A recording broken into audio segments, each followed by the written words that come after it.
재밌는 교리교실! 네, 여러분 반갑습니다. 2주차 교리교실 시작합니다. 오늘은요, 신론에 대해서 여러분과 함께 배우고자 합니다. 여러분, 전사님이 2주차 시작도 하기 전에 여러분에게 조금 어렵고 당황스러운 얘기를 하려고 합니다. 여러분 혹시 헬라어 단어에 대해서, 헬라어 알파벳에 대해서 알고 계신가요?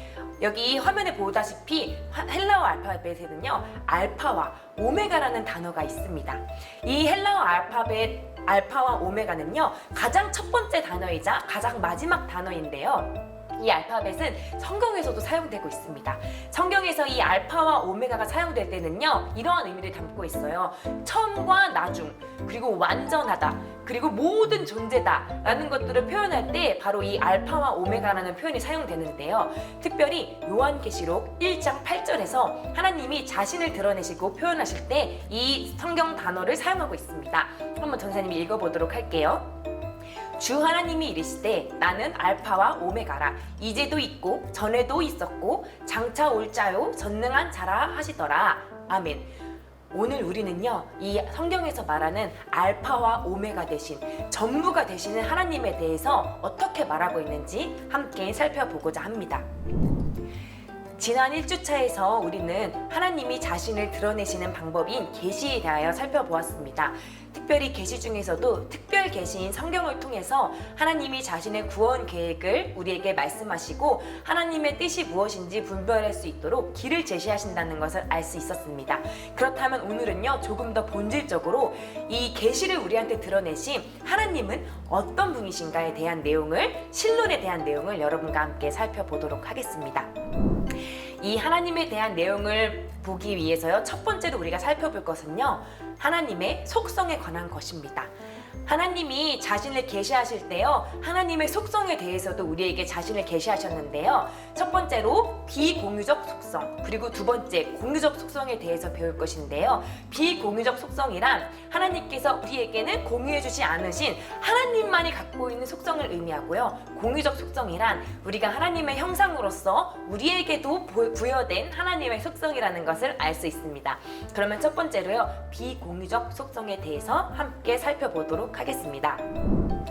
방금 말한 바와 같이 비공유적 속성이란 하나님께서만 가지고 있는 속성입니다. 이것은 하나님과 피조물이 절대적으로 구별되어 있다는 것을 강조하는데요, 비공유적 속성에는 하나님의 자존성, 불변성, 단일성 등이 있습니다. 첫 번째로 자존성입니다. 자존성은 여호와 하나님의 이름과 관련돼서 더욱더 나와 있는데요, 하나님의 존재하심에 있어서요, 나는 스스로 있는 자다 라고 하나님이 성경에서 표현하신 바와 같이 독립적이시며 자신 외에는 그 어떠한 존재도 의존하지 않으신다는 창조주 하나님의 속성이 바로 자존성입니다. 두 번째로는 불변성입니다. 이 불변성은요, 하나님의 성품에 있어서 불변하다는 것으로요, 하나님의 속성은요, 성도들에게 있어서 하나님에 대해서 모든 신뢰와 믿음의 기초가 되는 속성입니다. 하나님께서 약속하셨을 때요, 그것을 반드시 이루시고 성취하신다는 그 불변의 속성이 하나님께 있는 속성입니다. 세 번째는요, 무한성입니다.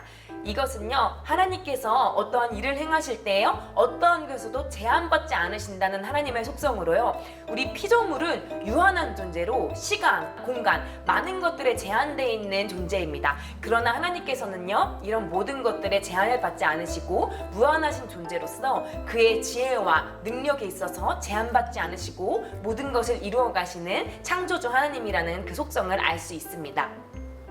마지막으로는요, 단일성입니다. 이 단일성은요, 하나님께서 하나님의 본질과 속성에 있어서 한 분으로 단일하신다는 것을 의미하는 것으로 모든 그 삼위일체 하나님께서 동등하시며 동일한 분이라는 것을 우리가 알 수 있습니다. 지금까지 우리가 네 가지 하나님의 속성에 대해서 배웠는데요, 두 번째로 배우게 될 것은요, 하나님의 공유적 속성입니다.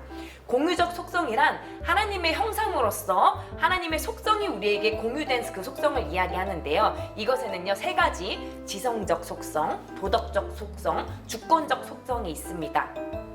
첫 번째, 지성적 속성입니다. 이 지성적 속성은 인간이 가지고 있는 지식과 관련된 것인데요. 우리는 인격적인 존재로서 지식을 가지고 있고 무엇을 생각하고 판단할 수 있는 속성이 있습니다. 이것은요, 하나님께서 우리에게 부여해 주신 속성인데요. 그러나 하나님의 그 정도와 방식과 영역에 있어서 인간의 지식과 하나님의 지식은 전혀 다른 영역을 포함하고 있습니다. 하나님의 지성적 속성은요, 정말 하나님의 전지하심, 그리고 모든 것을 제한 없이 모든 곳에 존재하시고 모든 것을 아신다는 하나님의 그 영역에 있어서는 우리와 다른 부분을 가지고 있지만요, 그러나 동시에 하나님의 형상으로서 우리도 무언가를 사고하고 깨닫고 알게 되는 이 지성적 속성을 공유받았다는 것을 알 수 있습니다. 이러한 지성적 속성에는요, 지식, 지혜, 그리고 진리 등의 속성이 있습니다. 두 번째 공유적 속성은 바로 도덕적 속성입니다. 이것은 인간이 도덕적 존재라는 것을 볼 때에 우리가 더욱더 알 수 있는데요. 이 속성은요, 하나님의 형상을 닮은 인간이 도덕적 본질을 가지고 있다는 것에 기초가 됩니다. 이러한 하나님의 속성에는요, 하나님의 사랑, 그리고 은혜, 긍휼, 이런 것들을 우리가 부여받았고 이러한 하나님의 성품이 우리에게 이미 주어졌다. 하나님께서 이것들을 통해서 우리에게 하나님을 드러내시기를 원한다는 그 하나님의 뜻을 우리가 발견할 수 있습니다. 마지막으로요, 세 번째, 주권적 속성입니다. 이 주권적 속성은 하나님께서 만물의 창조자가 되시고 통치자 그리고 심판자로서 모든 것을 다스리시고 이루실 수 있는 하나님의 속성인데요. 하나님은 이 속성을 우리에게도 부여하심으로써요, 우리가 하나님이 맡기신 모든 것들을 다스리고 돌볼 수 있는 하나님의 속성을 부여하셨다는 것을 알 수 있습니다. 이 속성을 가진 우리 어떻게 살아야 할까요? 하나님의 이 도덕적 속성을 바탕으로 정말 사랑과 은혜와 긍휼의 마음으로 하나님이 맡기신 모든 것들을 하나님과 같이 우리가 살피고 다스려야 한다는 것을 알 수 있습니다. 자, 이제 다음 주제로요, 넘어가려고 합니다. 우리가 다음 주제로 하나님에 대해서 배우게 될 부분은요, 바로 하나님의 계획에 대한 부분입니다. 하나님께서 우리를 창조하시고 인도하시고 계시는데, 그렇다면 태초부터 갖고 계셨던 하나님의 계획은 무엇일까라고 우리가 그것에 대해서 배우려고 합니다. 하나님의 계획은요, 크게 두 종류로, 작정과 예정이라는 두 종류로 우리가 나눌 수 있는데요. 이것이 각각 의미하는 것이 무엇인지 살펴보도록 하겠습니다. 첫 번째, 작정입니다. 이것은요, 하나님께서 모든 일에 대한 계획으로요, 하나님께서 앞으로 발생하게 될 모든 일들을 모두 정하시고 미리 아신다는 것을 의미합니다. 이러한 작정의 특징으로는요, 이 하나님의 모든 계획이 하나님의 지혜 가운데 있다는 것입니다. 하나님이 모든 일들을 하나님의 지혜로 뜻하시고 계획하시지만 이것들을 모두 완성하시고 성취하시는 것까지 모두 하나님의 작정 안에 포함되어 있다는 것입니다. 우리가 비록 죄에 노출되어서 하나님의 뜻대로 살아가지 못할 그런 위기 순간도 있지만요, 하나님께서 이 모든 것들을 계획하셨을 때 이것이 절대로 하나님의 계획에 벗어나지 않고요, 하나님께서 주권적으로 이 하나님의 계획을 통제하시고 반드시 이루어 가시는 것이 하나님의 계획이라는 것을 알 수 있습니다. 작정이라는 것을 또한 알 수 있습니다. 두 번째, 하나님의 계획 안에는요, 예정이라는 것이 있습니다. 조금 더 깊숙이 우리가 들어가 본다면요, 이 하나님의 예정 안에는 선택과 유기라는 하나님의 계획이 있습니다. 먼저 선택이라는 것은요, 하나님께서 우리를 구원하신 분이시지만 하나님께서 이 구원을 예정하셨을 때요, 인간 중에 얼마는 그리스도 안에 거하게 하신다는 것을, 그 계획을 갖고 있다는 것을 바로 하나님의 선택이라고 합니다. 그렇다면 그와 반대로 바로 두 번째 개념이 나오는데요, 이것은 바로 유기라는 개념입니다.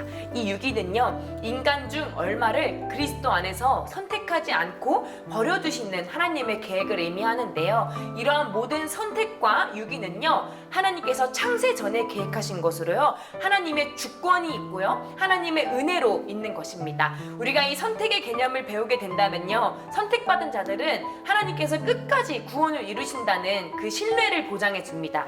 오늘 우리가 예수님에 대한 참된 믿음을 갖게 되는 것, 구원에 대한 소망을 갖게 되는 것 또한 이러한 선택과 유기의 교리를 통해서 우리가 그 반석 위에 서게 될 때 더욱더 구원의 확신을 갖게 된다는 것을 이 교리를 통해 알 수 있습니다. 여러분, 마지막 주제는요, 하나님께서 어떠한 분이신지, 그리고 어떠한 계획을 갖고 계신지, 그리고 세 번째는 그렇다면 하나님은 어떠한 목적으로 이 세상을 창조하셨는지에 대한 부분입니다. 우리는요, 성경의 1장 1절만 보아도요, 하나님이 어떻게 세상을 창조하셨는지 알 수 있습니다. 1장 1절 어떻게 말씀하고 있지요? 태초에 하나님이 천지를 창조하셨다라고 말하고 있습니다. 이렇게 하나님께서 창조하셨을 때요, 이전에 무언가 어떤 물질과 이런 것들이 있어서 이것들을 통하여서 하나님이 세상을 창조하셨을까요? 아니지요. 하나님께서는 무에서 유로 창조하셨습니다. 그리고 왜 이것들을 창조하셨느냐? 바로 하나님의 영광을 위하여서, 하나님을 드러내기 위하여서 세상을 창조하셨다고 이사야 43장 7절에서 말씀하고 있습니다. 즉, 이러한 창조는요, 1장 1절에서부터 말하는 하나님의 창조는 앞으로 뒤이어서 이어질 모든 계시의 내용의 시작과 기초가 됩니다. 우리는 과거부터 오늘까지 이러한 하나님의 창조를 인정하지 않고 반대하는 견해들 또한 우리의 상황에서 마주하게 되는데요. 대표적으로 두 가지 견해가 있습니다. 여러분 너무나도 잘 알다시피 진화론이 있지요. 이 진화론은 어떤 견해입니까? 모든 종류의 식물과 동물들은 자연적인 과정에 의해서 발전되고 진화한 것이다 라고 말하는 진화론이 있고요. 두 번째는 이원론이라는 것이 있는데요. 이 이원론이란 본래 존재하던 어떤 물질이 있었는데 이 물질들이 어떠한 힘에 의해서 발생되었고 생겨난 것이다, 창조된 것이다 라고 말하면서 이원론을 주장합니다. 그러나 이러한 진화론, 이원론, 이 모든 다양한 이론들은요, 성경에서 말하는 하나님의 창조와 절대로 부합할 수 없습니다. 이러한 하나님의 창조를 거절하는 다양한 견해들을 우리도 교리 안에서 이해하고 거절해야 하는 것들이 우리에게 정말 필요하다는 것을 이번에 교리를 통해서 더욱더 여러분이 기억하길 원합니다. 여러분, 이제 벌써 마무리를 할 시간입니다. 우리는 2주차 신론을 통해서요, 하나님이 어떠한 분이신지, 성경에서 어떻게 말하고 있는지 하나님에 대해서 살펴보았습니다. 여러분, 오늘 살펴보면서요, 전사님이 강의 초반에 알파와 오메가를 설명하면서 하나님께서 처음과 나중이 되시고 모든 것이 되시고 완전한 존재라는 것을 어떻게 살펴볼 것인지 이야기를 하였는데요. 오늘 수업을 통해서 여러분 알게 되셨나요?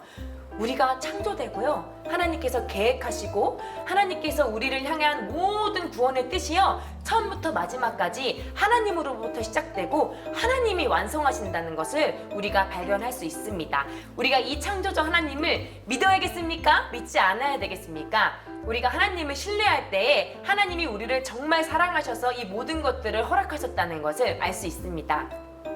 우리의 작은 지식으로, 우리의 연약한 지혜로는요, 이러한 하나님을 다 알 수 없습니다.